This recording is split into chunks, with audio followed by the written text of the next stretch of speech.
Всем привет! Это канал «В погоне за стадио». Меня по-прежнему зовут Георгий. Сегодня я не буду представляться Джорджио, потому что с Сицилии, из Катании, прямым рейсом я прилетел в Софию, точнее в Софию, в столицу Болгарии. В Болгарии я, помимо Софьи, посещу еще Пловдив. Считается, что это либо самый старый город Европы, либо один из самых старых городов Европы наравне с греческими Афинами. Надеюсь, будет интересно. Ставьте лайк, подписывайтесь на канал обязательно. Вот, наливайте кофе, чай, какие-то прохладительные напитки. И, собственно говоря, поехали!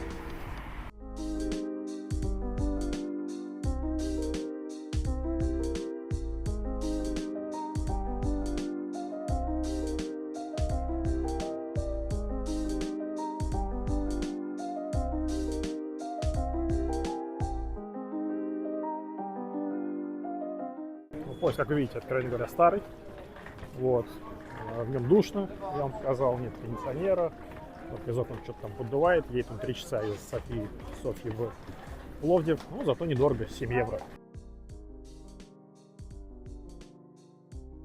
За несколько часов до матча прогулялся до стадиона Ботева. Здесь пока пустынно, никого нет. Зато есть Ультрас на месте. И у них есть собственный магазин. Называется они Би Ультрас. Не магазин, а вообще называется Ботев Ультрас, Би Ультрас. Несколько постов в моем телеграм-канале уже были про трибуну Ботева. Собственно, она мне понравилась, поэтому я и выбрал Пловдив и Софию, да, для того, чтобы посетить, для того, чтобы самому лично посмотреть на стадион. Он смотрится очень современно, свежо. Он был реконструирован буквально недавно. Об этом чуть расскажу чуть позже. Вот, пока вы видите на фоне фотографии. Снимать Ультрас себя не дают, но пообщались мы очень здорово, надарили мне стикеров, рассказали, что к чему. Сегодня будет не очень многолюдно, потому что народ, к сожалению, уезжает отдыхать в августе, поэтому битка сегодня не будет. Ну и плюс мог приехать Аякс, но, к сожалению, проиграли Панатинаикосу, поэтому приезжает Зринский из Боснии. И также мы подходим к клубному магазину, посмотрим в том числе на эту же продукцию. Здесь можно, конечно, все поснимать хорошо. Кубок Болгарии 2024, Суперкубок Болгарии 2017 и Кубок Болгарии 2017 тоже. Так здорово сделано. Мы любим какие-то нестандартные штуки. Вот здесь у нас есть кофе. Кофе в зернах. Кружечки к нему. Вот еще один кофе. Классно. Термос можно с собой взять. И много различной продукции. Форма. Здесь вот даже, да, тут надо упомянуть, что Ботев продвигает, у них есть партнерство с биткоином, да, то есть со всей этой историей.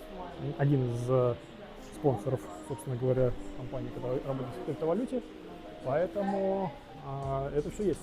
Это все есть в Болгарии, собственно говоря, Winbet, букмекерская компания. Вот мы видим как раз таки биткоин. Им можно оплачивать, если не ошибаюсь, его можно выигрывать, зарабатывать и так далее. Вот Болгария вот в таком формате работает. Здесь даже вино. Бокалы под него, под пиво, под вино. Можете приобрести и выпить в любой компании, кому что больше нравится. Вот как интересно оформлена вот здесь зона.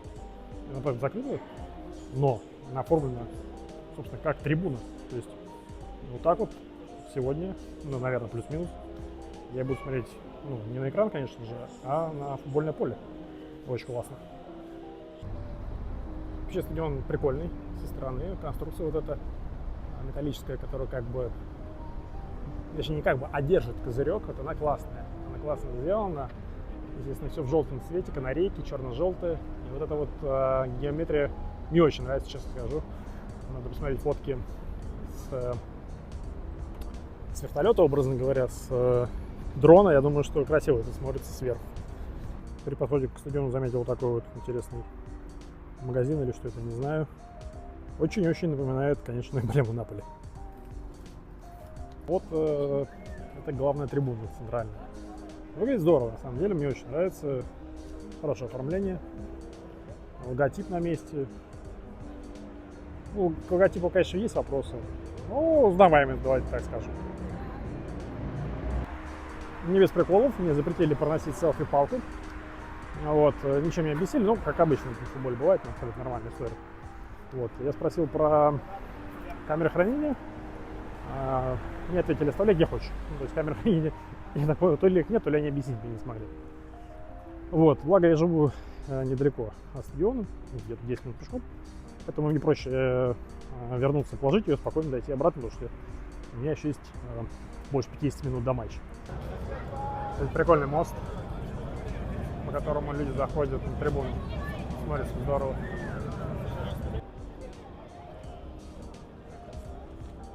Но вот чего совсем не ожидаешь здесь увидеть, так это 130-й вилл. Так, ну помимо лестницы у нас есть лифт. Мы, конечно, пойдем пешочком, но это прикольно, что лифт есть. Интересная история, что при входе мой билет не пробивали через турники, ну, через QR-код, который здесь есть, а меня просто направили, и вручную чувак его надорвал по стариночке, как в каком бородатом году, вот так.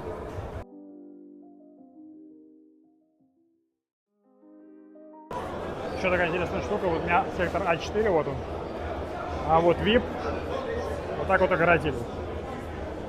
Там что-то происходит. Ну, не очень прикольно, на самом деле. Лучше всем сделали какую-то, даже картонную. Можно наблюдать, как фотограф занимается своей работой и ловит в кадре футболистов.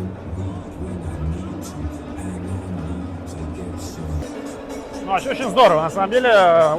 Как видите, поле близко, вон там уже разминочная зона, и при желании можно купить билет на первый ряд, сесть и смотреть прямо отсюда. Да, конечно, будет мешать рампа, но можно там сесть на 3-4, будет все равно отлично.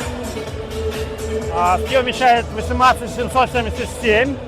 Он был открыт в 1961 году, но и вот тот вид, который вы сейчас, он обрел только в 2023 году, причем здесь была 10-летняя пауза.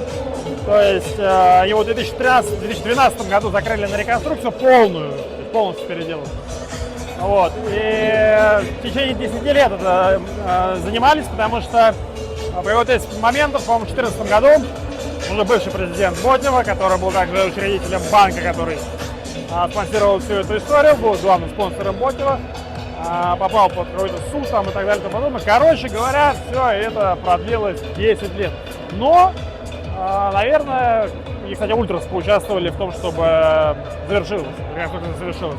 Ну, наверное, чтобы 10 лет ждать, наверное, что такой стадион построили, может быть, и, конечно, не стоит. Но, конечно, долго. Пока можно понаблюдать за полем в стенде. Съперник днес е Зрински Мостор от Босна и Херцеговина, като матчите от третия квалификационен Я ожидал, честно говоря, что в Болгарии, где жара, да, поле будет лучшего качества. Я не удивлюсь, если Дёрн будет вылетать по ходу дела, по ходу матча. Се нуждаят от вашата подкрепа повече от всякога.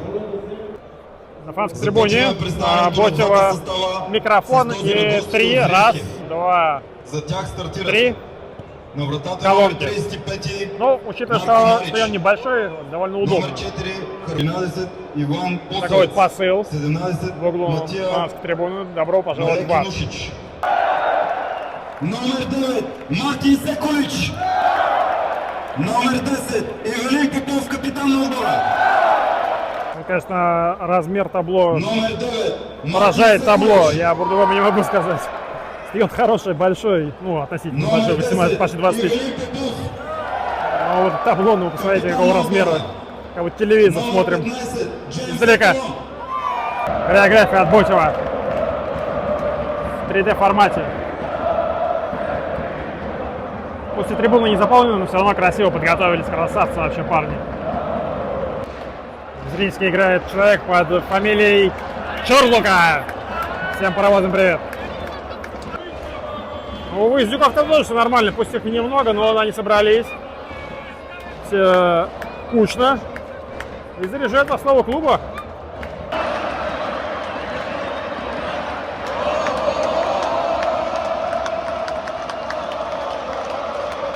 Как вы догадались, Ботев забил.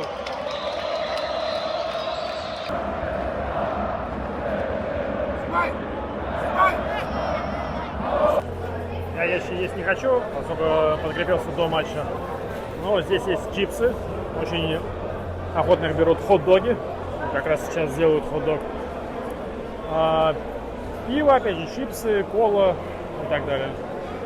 Ничего супер особенного, но все, что нужно на футболе, здесь есть. И, конечно, цены очень приятные, как я уже показал. Пиво стоит 2,5 евро. Ну, это классно. Вот этот мужчина вообще кумир. Весь матч рассказывает, что надо делать с игрокам. Колорит прям.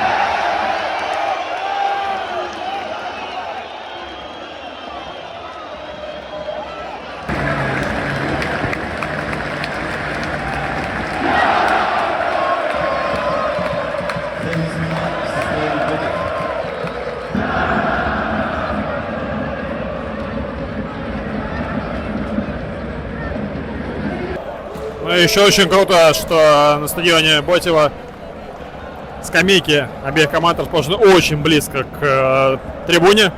Вот уже трибуна, вот скамейки. Соответственно, докричаться до тренера или до футболистов, сидя на центре, не составляет никаких проблем, они все слышат. Ботев выиграл со счетом 2-1. Это первый матч третьего раунда квалификации Лиги конференции сезона 2004-2005. Еще будет ответный матч. Этот получился классным. Мне понравилось, очень классная атмосфера. Пусть и не биток, процентов 60 был стадион заполнен, тем не менее было очень-очень здорово. Надеюсь, что в Софье на матче Левски будет не менее круто.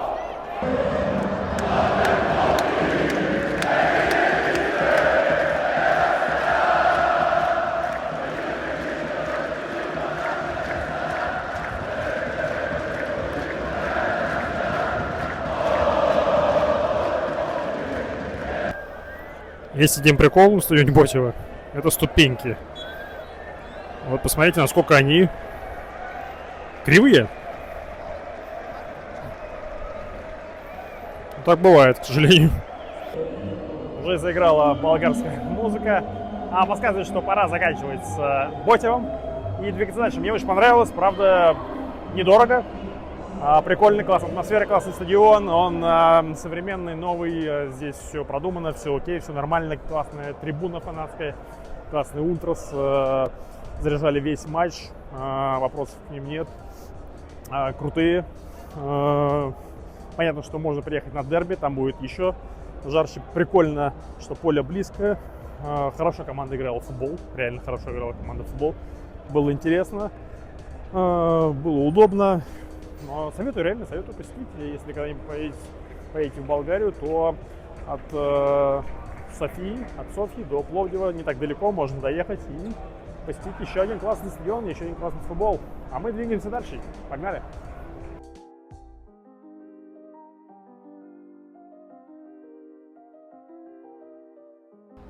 Мы продолжаем путешествие пока по Пловдиву.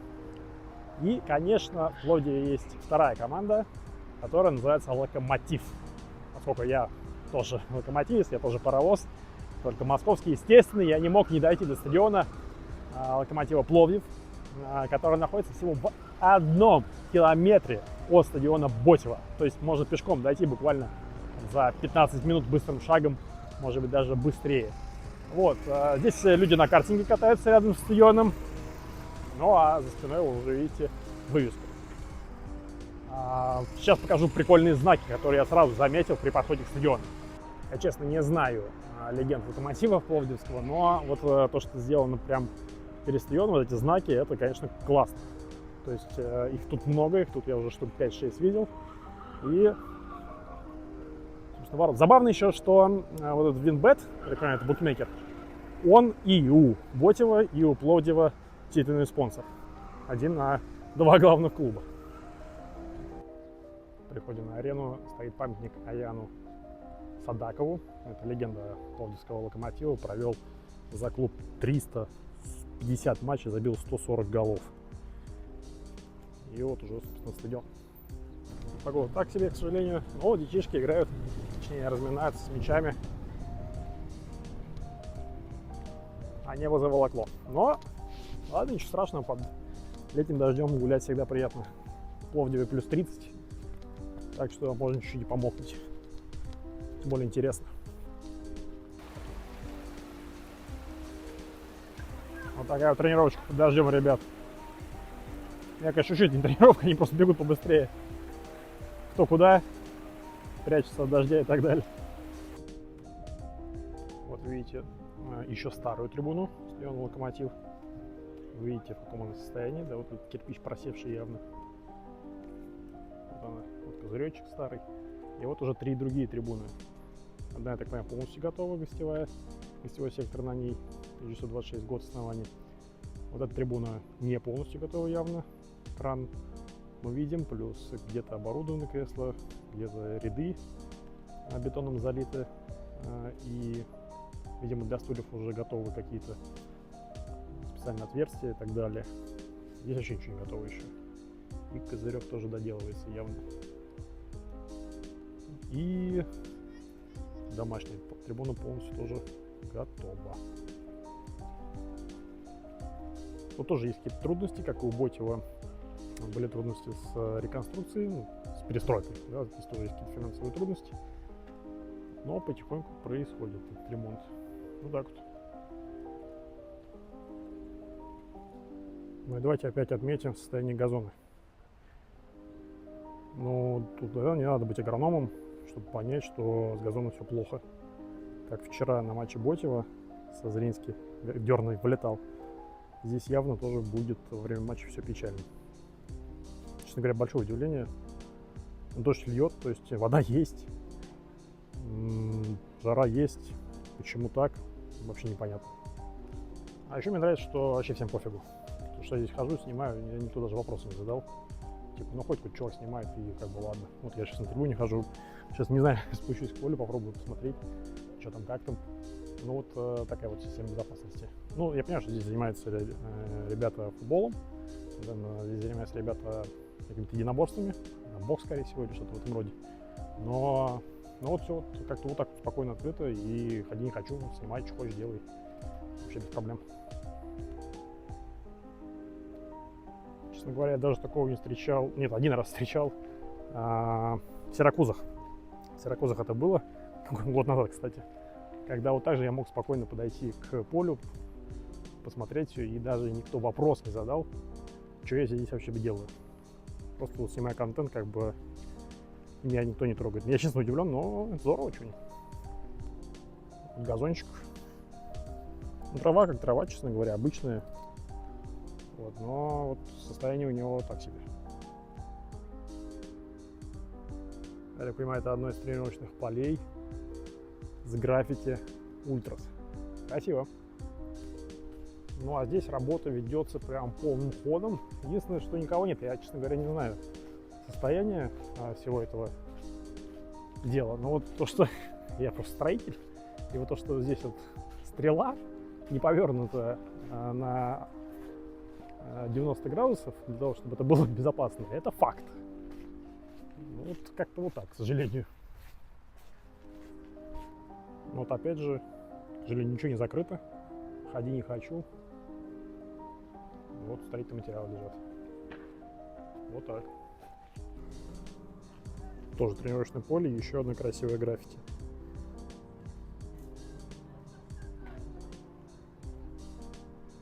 И вот там вот логотипы клуба по центру. Вот парни пошли на тренировку. Мячи, тренеры. И стадион. Зал, конечно, недостроенный, но вообще здорово, что все в одном месте так находится. Академия, тренировочные поля, стадион. Класс. Когда делаю, все будет здорово. Вот здесь граффити. Наполитане Ультрас Пловдив, да, это связь с Италией. Есть дружба у неаполитанцев с конкретной бригадой Лаутра. Лаута — это парк, где мы находимся сейчас. Лаута Арми. Вот, и они постоянно гоняют друг другу, постоянно поддерживают хорошие отношения. Фанская трибуна Локомотива Пловдив. Правила. Ну, здесь все понятно. Здесь открыто, чтобы вы понимали. Сейчас зайдем посмотрим, что там как. Вышка для заряжающего такая мощная, там 3-4 человека легко поместится. Не, ну здесь смотрите, все здорово, на самом деле все готово. Видите, даже нет, я так понимаю, нет номеров у стульев, потому что они не нужны, потому что здесь никто по номерам не садится. Есть только общий номер трибуны 1926, как и там. год основания клуба. Ну, так я прошел сквозь фанатскую трибуну, она открыта. Вот, так что если у кого-то еще получится, то как бы легко. Во всяком случае, пока. И вот о чем я вам говорил. Мы видим слева стадион Ботева, это крыша. И правее мы видим стадион Локомотива. Вот так вот их разделяет, как я и сказал, 1 километр всего. Смотрится очень здорово с этой точки.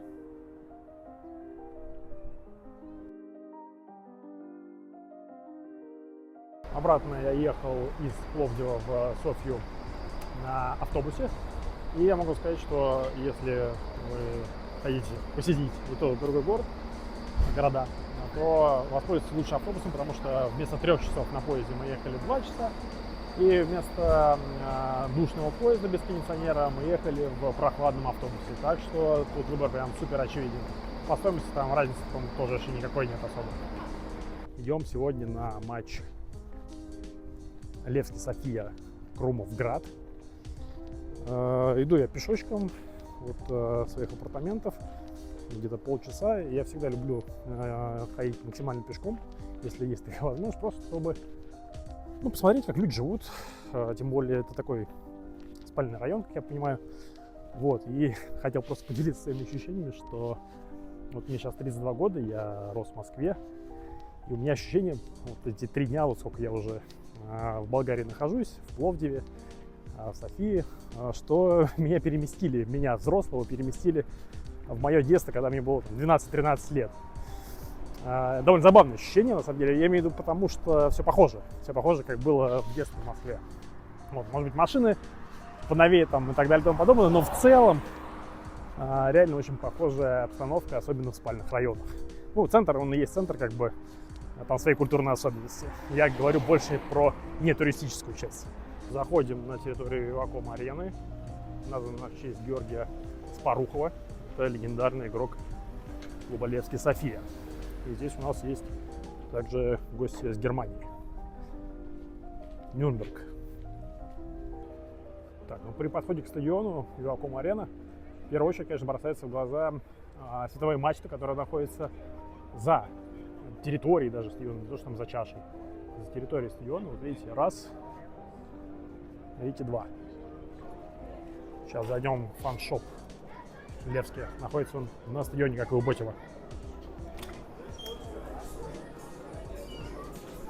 О, ну здесь вообще прям аншлаг.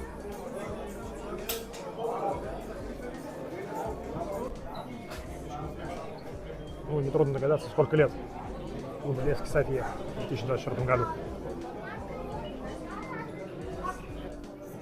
Я все думал, что это за пальмы такие, что это за спонсор такой. Оказалось, что это Palm Royal Casino София. Букмекеры, казино. В Болгарии все разрешено на футболе. За 145 евро все логотипы, значки Левской Софии за 110 лет. Вот это очень классный подарок. И вот здесь вот юбилейная форма.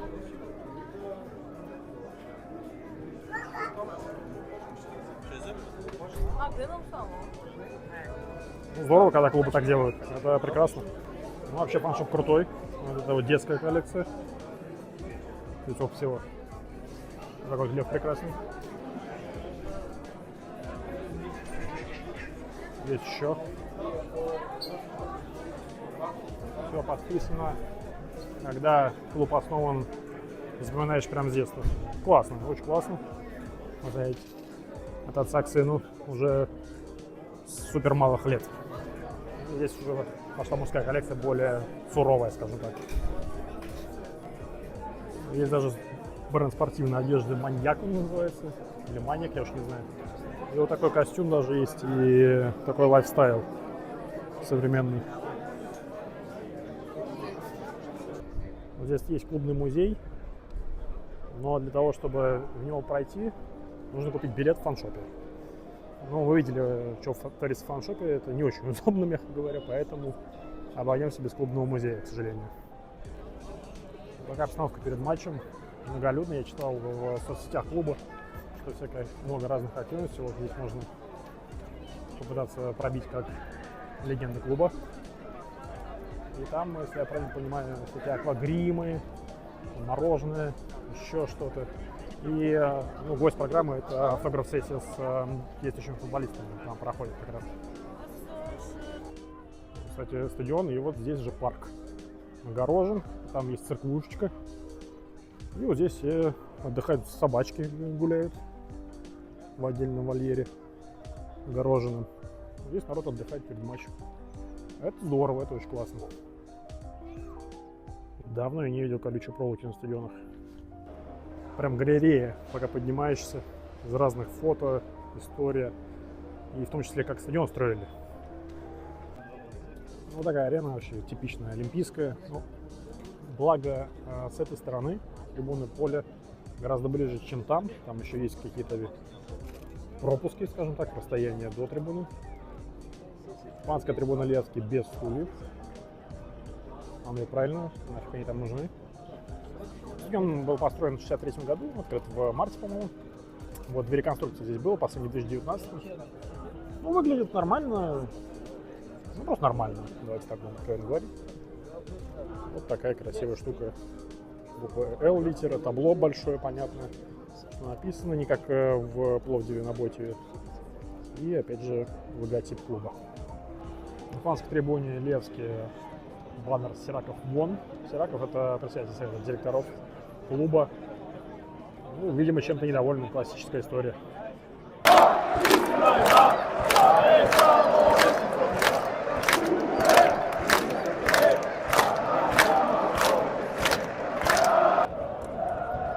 Я давно не был в стадионах без козырька, где приличная курва, заворотная фанатская трибуна. И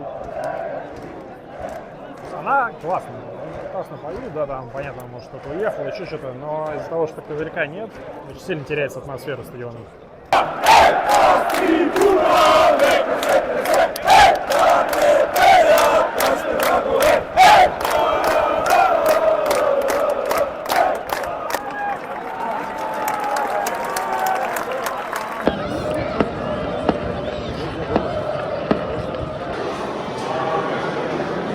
В перерыве можно посмотреть повтор гола по трибунном помещении, когда стоишь в баре в очереди.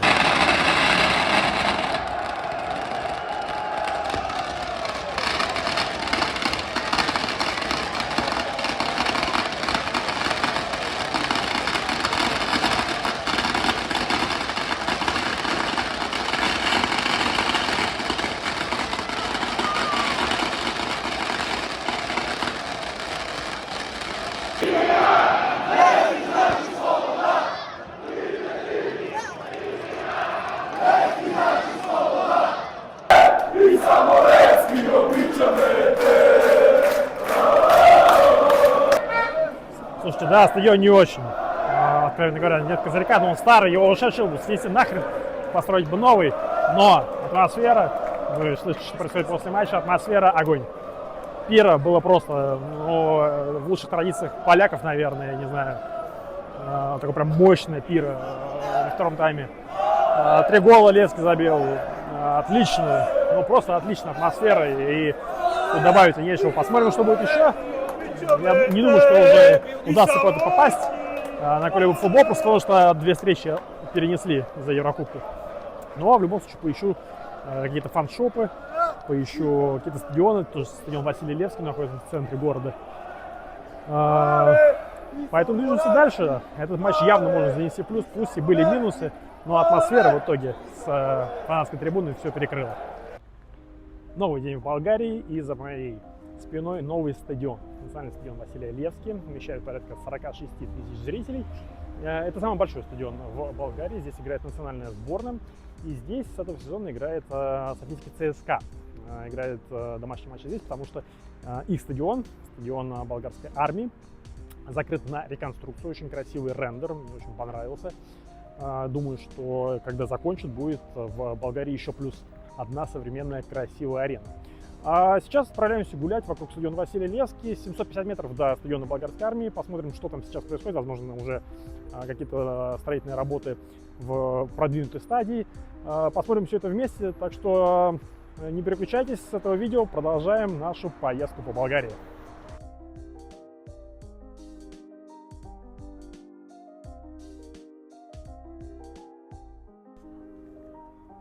Оказывается, что, как и на стадионе Левски, здесь световые мачты находятся отдельно от конструкции стадиона, то есть за ней. Находится стадион Василия Левски в парке большом, здесь теннисный корт, все отделено.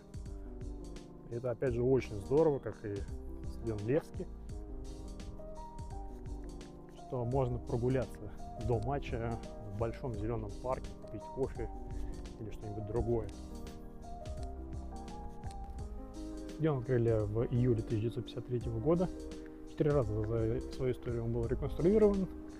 66, 2002, 2012, 2016. Но, судя по его внешнему виду, ему когда-то предстоит полная реконструкция, чтобы снесли все трибуны, потому что поле там находится далеко. Ну и просто он морально устаревший, откровенно говоря. И тем обиднее, что в эту поездку я не смогу посетить стадион, самый большой стадион Болгарии, потому что у меня самолет 21:50, а матч начинается в 19:00. И физически я, скорее всего, я, конечно, еще посмотрю, но физически я, скорее всего, просто не успею переместиться. Даже, допустим, если я приду на тайм, да, я не могу успеть с стадиона доехать до аэропорта и еще не опоздать на свой рейс. Но вдруг мне такая мысль в голову придет какая-нибудь шальная, и я завтра успею. Тут еще такой момент, что два матча ЦСКА 1948 против ЦСКА София и Ботев Пловдив против Лудогорица из Разграда перенесли, потому что Ботев и ЦСКА участвуют в отборе Еврокубков, и им как бы чуть-чуть расчистили дорогу. Вот, то есть завтрашний матч могли бы, образно говоря, поставить на сегодня, я бы спокойно на стадион сходил. Но что есть, то есть. Около стадиона нашел граффити, которое, даже переводить не нужно, потому что вообще все понятно. ЦСКА Москва, ЦСКА София. Вот видите, какой парк классный. Я прошел метров 300 стадиона, наверное. И вот здесь уже футбольные поля. Еще одно футбольное поле. Там теннисный корт, я слышу, играют. Очень-очень здорово. Да, не все самое свежее, но все равно очень здорово, что спорт, очень много спорта сконцентрировано в центре, рядом с метро. И в день матча ты, образно говоря, можешь собраться с кем-то, поиграть в футбол, в теннис, там еще что-нибудь, неважно. Потом пойти покушать, попить кофе, сок, пиво и так далее и тому подобное. И сходить вечером на футбол. А вот и проект нового стадиона, он тоже здесь представлен. Я понимаю, что 300 новых деревьев посадят вокруг. Вот как раз таки проект арены. Выглядит очень здорово, мне прям очень понравилось. Учитывая, что это так еще и близко к другой арене, к центру города, это вообще просто прекрасно. Так, надеюсь, официальный магазин ЦСКА София открыт. Мы сможем посмотреть, что там имеется. Очень крутой стенд. Здесь лампа со стадиона болгарской армии. Здесь сетка с фото. Лампа стоит, давайте разделим на 20, 60 евро. И кусок газона тоже можно приобрести уже в смоле, я так понимаю.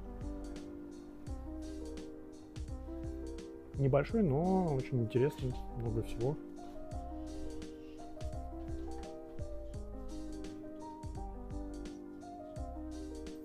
Все необходимое есть, и плюс какие-то плюшки. Много значков, открыток, ручек и так далее. Так, я уточнил по поводу ЦСКА 1948. Вы видите эмблему. Есть клуб ЦСКА София. Мы сейчас находимся в его фаншопе.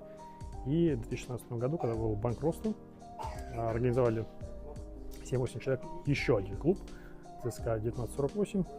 Тем самым как бы создав оригинальный клуб вместо ЦСКА София. Но вот они будут завтра, точнее должны были играть сегодня играть не будут. Так что дерби двух ЦСКА мы, к сожалению, пропускаем. Я приобрел вот такой значок ЦСКА София и такую красивую открытку уже со старым стадионом. Все вместе стоило 7 евро. Открытка стоила 2 евро, значок стоил 5. Ну, дороговато без значка, но ладно, зато красиво. Так, ну здесь прям мы видим горы щебня, мы видим проект нового стадиона ЦСКА София. Вот старая еще вывеска, которая тоже когда-то будет заменена. Ну, видите, как красиво выглядит. По-моему, 16 тысяч, если я не ошибаюсь. Сам писал в телеграм-канале, сам уже не помню. Но плюс-минус. И вот мы видим, что строительная техника. Ну, сегодня воскресенье, ладно, не будем жаловаться на то, что никого нет. Наверное, люди отдыхают и правильно делают. Ну, вот так. Ну, я так понимаю, что если кого спрашивать по поводу демонтажа, разрушения стадиона, так это вот компанию Ростер, которая 34 года этим занимается.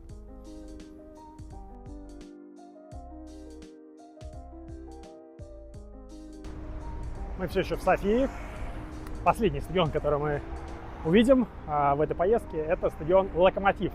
Локомотив София. Он находится на самой окраине города, я ехал сюда на трамвае и довольно долго от метро. Вот, по-другому сюда добраться нельзя, либо трамвай, либо автобус, ну, либо на автомобиле. Вот, выглядит он, конечно, честно скажу, вот так по первому взгляду очень обшарпанным, таким старым, неухоженным. Вот, но при этом здесь были довольно интересные события, чуть позже расскажу. Вот такая вот непримечательная старенькая вывеска. И здесь всякие секции: карате, бокс, тяжелая атлетика и так далее. Ну, вот что окружает стадион Локомотив Софии. Тут какой-то склад, парковка, какие-то старые дома, дорога. Ну и в принципе все. Ничего здесь нет. Не как у Левски, даже на окраине там парк хороший, интересный. Ну, вроде бы с другой стороны парк есть. Ну и тем более не как у ЦСКА, где вообще в самом центре города находится стадион. Знакомая песня, вот стадион, и тут корты, а здесь вообще клуб с бассейном. Там люди отдыхают. Такое вот соседство интересное. Вот, собственно, стадион Локомотив, пока он за забором, зато здесь есть граффити красивые, виднеются. И я так понимаю, что вот здесь вот тренировочное поле находится команды. Много граффити, такое вот современное. Здесь, я так понимаю, это Атанас Начко, это одна из легенд футбольного клуба Локомотив София. Там мы видим зал для баскетбола, многоборья, карате и так далее. Мультиспортивный комплекс плюс к футбольному стадиону. Ну вот, видимо, реально тренировочное поле стадиона, около стадиона Локомотив. Здесь даже есть лок-кафе.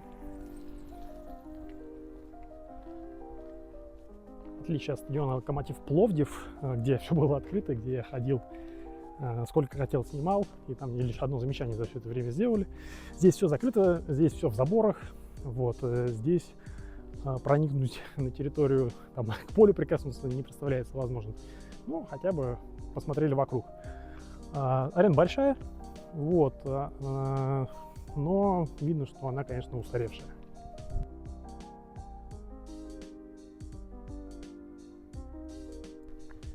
Стадион открыли в 1985 году. За время существования он претерпел 3 ремонта: в 2000, 2013 и 2021. Общая вместимость 22 тысячи ровно, при этом сидячие из них 17,5. Остальное это, я так понимаю, стоящие трибуны для фанатов. Около арены тоже есть парк. Белки даже нарисованы. И все здесь в красно-черных цветах клуба. Можно тоже чуть-чуть прогуляться, но поменьше, гораздо меньше, чем в центре города.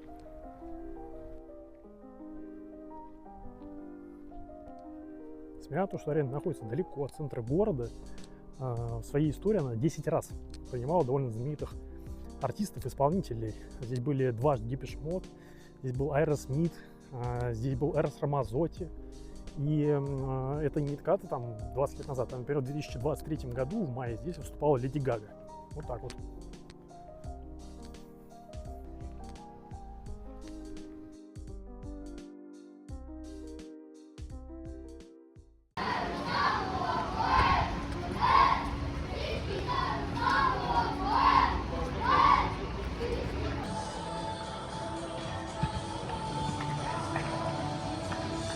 Итак, все-таки третья арена в эту поездку есть. Это национальный стадион Василия Левски, Софии, который я вам уже показывал снаружи. Я думал, что я сюда не упаду, но я сюда попал.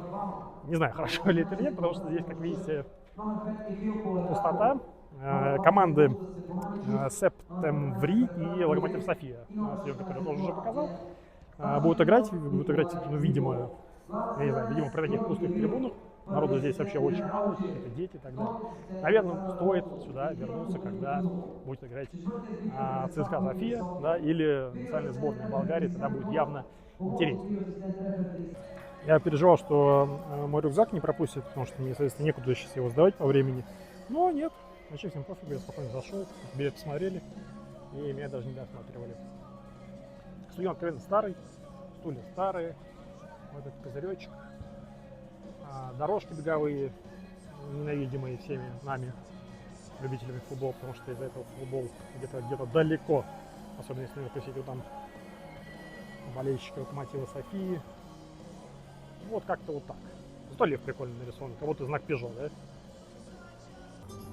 Вот под такую зажигательную музыку выходит команда на поле.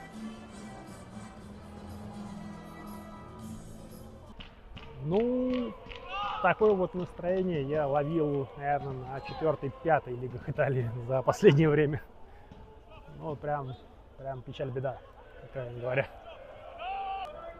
Интересно, что одно табло куда-то делось. Ну, видимо, его демонтировали, а на новое табло хватило только на одно. Но благо оно большое и понятно. Не как, например, у Ботева. Так, ну, голик мы увидели, и на том спасибо. За примерно 10-11 минут управились, уже хорошо.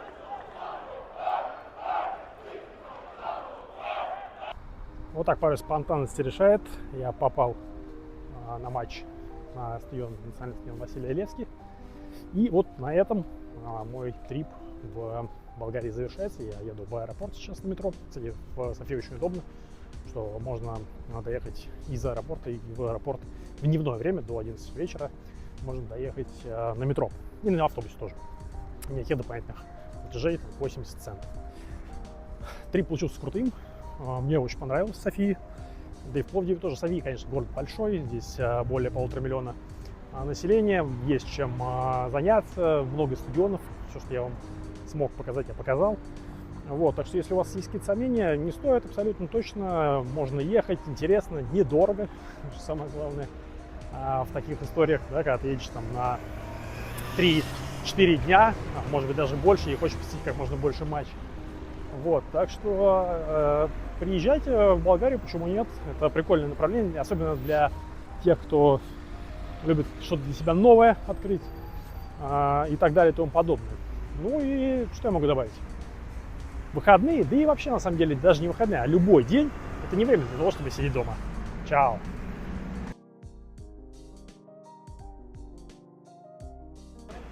Такая интересная история, что терминал 2 и терминал 1 это разные штуки, находятся они не так близко друг к другу, и метро приезжает к терминалу 2. Между терминалом 1 и терминалом 2 аэропорта в Софии ездит каждые 15 минут автобус. Вот вам просто информация на будущее. И мне тоже.